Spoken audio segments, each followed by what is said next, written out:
Basta que me toque, Senhor, minha alma fortalecerá. Se a noite escura está, tua presença me guiará. Basta que me toque, Senhor, basta que me ame, Senhor, minha alma fortalecerá. Se a noite escura está, tua presença me guiará. Basta que me ame, Senhor. Basta que sorria, Senhor. Minha alma fortalecerá. Se a noite escura está, tua presença me guiará. Basta que sorria, Senhor. Basta que me toque, Senhor. Basta que me toque. Minha alma fortalecerá. Se a noite escura está, tua presença me guiará. Quantas noites escuras nós já passamos nessa vida e quantas noites escuras com certeza iremos passar. Por isso nós precisamos dessa presença amorosa de Deus. Precisamos acreditar que Deus está presente em nossa vida, que Deus guiará os nossos passos quando a gente não tiver mais força, quando a nossa alma estiver profundamente triste. Deus com certeza nos fortalecerá e guiará os nossos passos. Meu irmão e minha irmã, nós vamos agora nesse silêncio profundo rezar. Rezar com todas as pessoas que nesse momento se encontram aflitas, porque tem alguém doente, ou porque está doente, ou porque tem alguém doente, porque tem alguém passando por dificuldade na sua família, por causa das tempestades, das aflições. Vamos nos unir neste momento, meu irmão e minha irmã, a todas essas pessoas.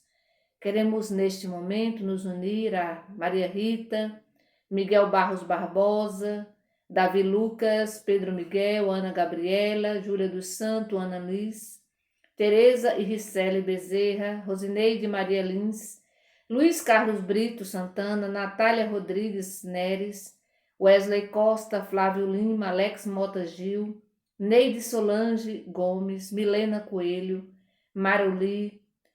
Falar em Maruli, as notícias são boas, graças a Deus. Ontem eu já falei, né? Ela se encontra em casa, se recuperando com as bênçãos de Deus. Liene Santana Rocha, Meire Correia Lacerda, Janicléa Freitas, Maria Leite dos Santos, Maria Agnello, Oresina Maria, Solange Oliveira, Francisca Dailma Souza, Raimundo José Coelho. As notícias sobre o Raimundo José Coelho não são boas, está na UTI, e está nesse momento precisando muito das nossas orações. Por isso, meu irmão e minha irmã, você que reza comigo, vamos fazer uma novena de fogo. Sempre que a gente lembrar a novena de fogo funciona assim, quando a gente lembra da pessoa, a gente reza um Pai Nosso e a Ave Maria. Então nós vamos rezar pelo Raimundo José Coelho. Raimundo José Coelho. E quando a gente reza pelo doente, pela pessoa que está doente, a gente também reza pela família, né? Como é difícil, né? Como é difícil para a família também esse momento. Eu passei por essa experiência, certamente você também já passou por essa experiência. A angústia, a agonia de não poder estar perto, sobretudo quando está na UTI, assim como José, como o Raimundo José Coelho, ele se encontra na UTI, então longe, a família não pode entrar, tem aquele protocolo, né, que é muito complicado e muito difícil. Então vamos nos unir também à sua família, sobretudo a sua esposa, Clara, conhecida como Clarinha, né, aqui em Petrolina, aqui na paróquia, né? Vamos rezar pela Clarinha, né? E também pelos seus filhos, por toda a família, amigos que nesse momento sofrem, né? Porque ele está na UTI. Então eu peço que a gente faça nesse dia de hoje, todo dia de hoje, uma novena de fogo, pedindo pela saúde do Raimundo, pela a saúde do Raimundo José Coelho.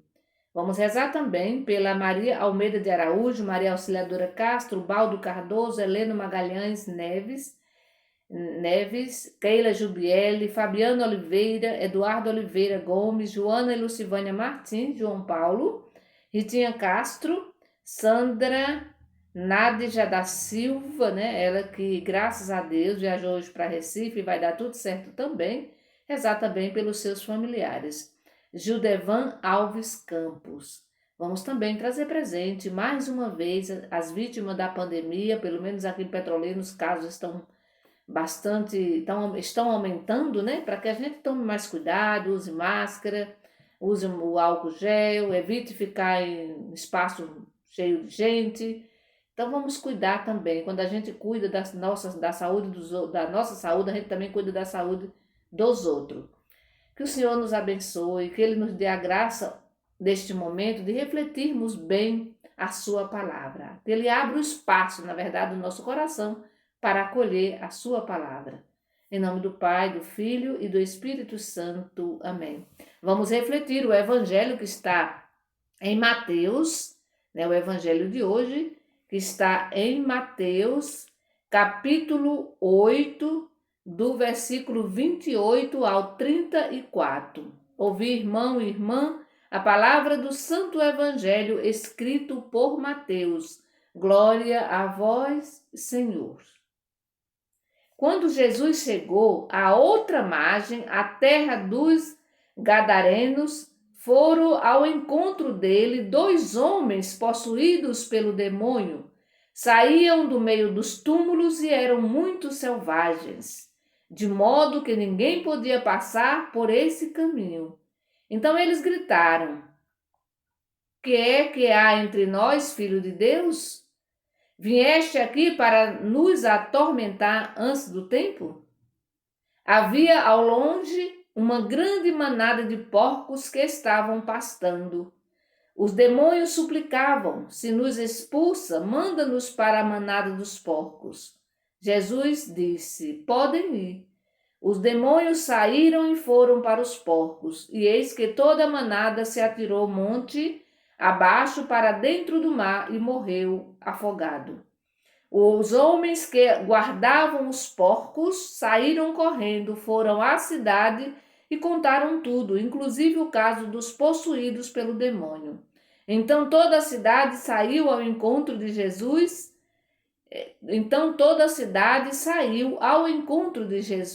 Vendo-o, começaram a suplicar que Jesus se retirasse da região deles.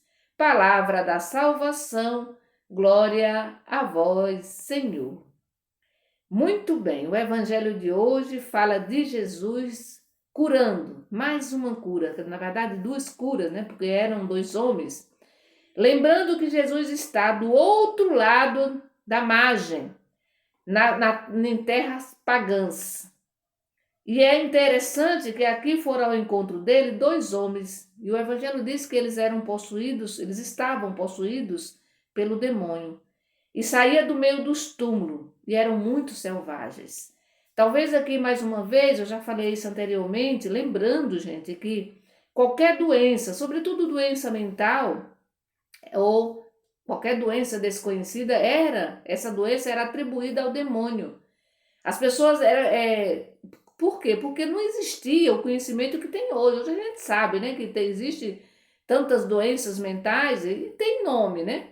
Mas naquela época a ciência ainda não era evoluída, né? Então eles não sabiam o que estava acontecendo com a pessoa. Então eles atribuíam tudo ao demônio, sobretudo as doenças relacionadas à cabeça, né? À mente.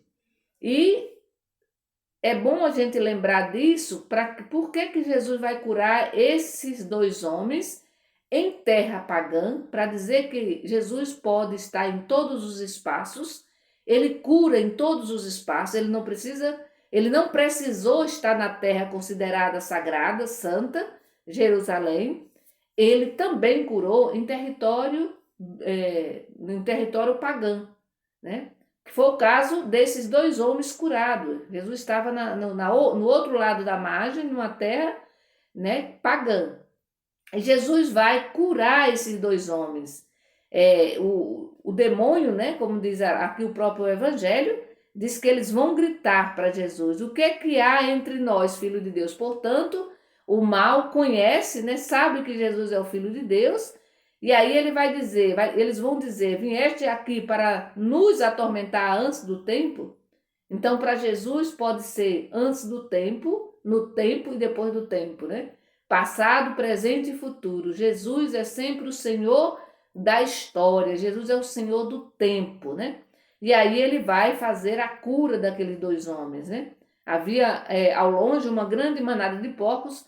Por quê? Que Jesus vai expulsar esses demônios e vai jogar nos porcos. Por quê? Jesus está no lugar pagão.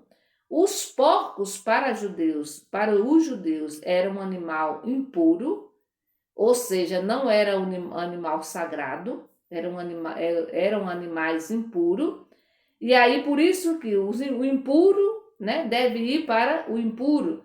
Então aí o demônio vai para os porcos. E diz aí depois da cura, né, que os porcos eles se jogam de monte, né, se jogam no mar e morrem afogados. E certamente isso vai incomodar os cuidadores, os donos daqueles porcos, porque os porcos aqui também representam a economia. E aí é interessante que as pessoas se preocupam mais com a economia, com os bens materiais, né? Com o dinheiro, do que com o ser humano, do que com as pessoas. Por isso que eles não aceitam, eles vão, né? Contam tudo, certamente contou tudo, porque ali estavam os empregados, contam tudo para o patrão, e ali Jesus já não pode fazer mais nada, né? Eles pedem para que Jesus se retire aquele espaço não pertence a Jesus. Então, o Evangelho de hoje vai mostrar que Jesus, ele faz a sua ação libertadora, mesmo, né, que tenha que invadir, olha só, áreas pagãs, ou seja, áreas consideradas propriedades do demônio, né? Áreas consideradas propriedade do demônio. Então Jesus ele continua sendo o Senhor da história, o Senhor do tempo, o Senhor das nossas vidas. É necessário um pedido, é sempre necessário reconhecer essa grandeza de Deus que se manifesta no seu Filho Jesus, esse Jesus que veio justamente para ajudar a humanidade, para libertar a humanidade, para cuidar da humanidade. E a nossa fé aqui, nesse momento, ela é fundamental. Quando eu tenho algo para pedir a Deus, para pedir a Jesus, eu preciso pedir com fé. Porque Ele atende, eu tenho certeza que Ele atende. Ele atende em qualquer lugar e em qualquer situação. Jesus não precisa o espaço para que Jesus faça o milagre acontecer, para que ele promova a vida, para que ele salve, para que ele cure. Não precisa estar no espaço, entre aspas, considerado sagrado, né? Ele não precisa, ele pode estar em qualquer espaço, e Jesus está em qualquer espaço. Às vezes nós é que classificamos, né? A gente diz, esse espaço é sagrado e esse não é sagrado. Lembrando que o espaço ele é sagrado, para ele ser sagrado depende de nós. Sou eu que faço com que aquele espaço seja sagrado. A minha casa, o espaço da minha casa, onde mora a minha família, é um lugar sagrado, certo? A igreja é o lugar sagrado por excelência, sim, mas a minha casa também é sagrada. Sabe por quê? Porque ali mora Deus. A gente não diz que Deus mora dentro de nós, que Deus está dentro de nós, que o Espírito Santo está dentro de nós, Jesus está. Então, portanto, o espaço aonde eu piso é sagrado. Aonde eu piso é sagrado. O espaço onde você pisa é sagrado. O espaço onde você convive com a sua família é um espaço sagrado, né? Porque sou eu que faço, é você que faz esse espaço tornar um espaço sagrado. E ele é sagrado quando reina o amor, né? Quando tem fraternidade, né? Quando tem respeito, quando tem diálogo, né? Quando tem acolhida, cuidado, esse espaço é sagrado. Por isso, meu irmão e minha irmã, peçamos ao Senhor que Ele afaste de nós, que Ele tire de nós todo o mal que existe dentro de nós, todas as coisas ruins que faz com que eu não tenha vida, que faz com que eu me afaste das pessoas, né? Todas as coisas ruins que atrapalham as minhas relações interpessoais, né? Então vamos pedir ao Senhor nesse dia de hoje que Ele nos ajude, que Ele nos liberte de todo o mal. Assim como Ele libertou esses dois homens, né? Dos demônios, daquele que fazia mal para eles, então que Ele também nos liberte de tudo aquilo que nos faz escravo, de tudo aquilo que, né, tudo aquilo que não traz vida para mim e para minha família e para as pessoas que convivem comigo. Então que o Senhor nos abençoe neste dia de hoje, que esse dia de hoje seja bem abençoado por Deus. E vamos lembrar do nosso compromisso de fazer a nossa novena de fogo, rezando pelo Raimundo José Coelho. Rezando pelo Raimundo José Coelho e rezando também pela sua família. Em nome do Pai, do Filho e do Espírito Santo. Amém. Bendigamos ao Senhor e demos graças a Deus.